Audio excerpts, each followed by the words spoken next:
You are Manuel Barrera. Yes, sir. Sir, you're charged with unlawful carrying of a weapon. You're facing up to a year in jail and or a $4,000 fine. We're going to do probable cause. You have the right to remain silent. Anything you say can or will be used against you. You have the right to have an attorney present. If you cannot afford one, one will be appointed to you, sir.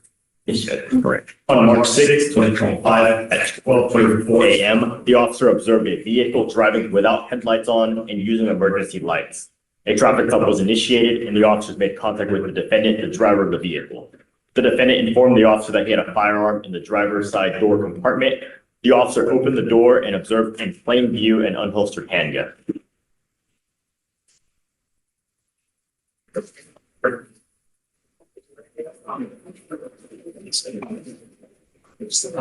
It wasn't in plain view until he took an affirmative movement to do it. I mean, if he asks him to get out and he sees it, right, that's one thing, but he just opens the door just on his own. I have a problem with that. Manuel Barra steps into court today, staring down a charge for unlawfully carrying a weapon.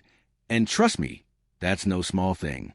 If convicted, he could spend up to a year behind bars or cough up $4,000 in fines. The judge makes sure he knows exactly what's at stake.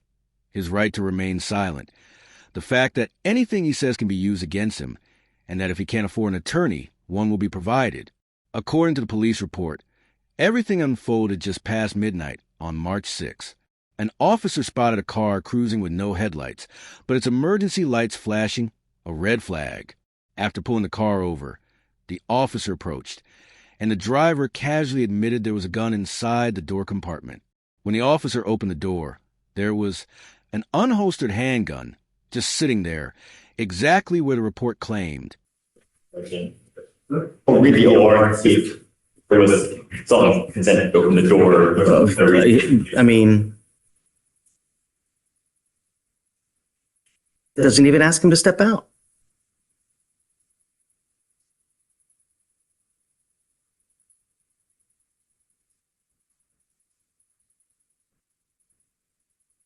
And Your Honor, the full OR reads that once the defendant informed officer that the firearm was in the door, the officer opened the door, secured the weapon, and observed it was unholstered. So he did so to secure it. No. Okay, I'm going to find no probable cause. Understand. Be careful. You know, we have enough. How old are you, sir? I'm 24. Okay, just be careful in life. God forbid something happens where, you know, you use it and you dig yourself a hole, you know? Just be very careful. Right. All right, just hang tight for me, will you? Please. Thanks. Thanks. But hold on. Here's where things get murky. Was that weapon truly in plain view, or did the officer only see it after opening the door? That one question could flip the entire case.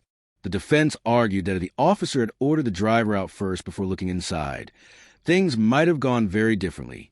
The judge dove deep into the details, dissecting every technical angle to separate fact from overreach. And then came the verdict. No probable cause. In plain English, not enough evidence to keep the case alive. Still, the judge didn't let Manuel off easy.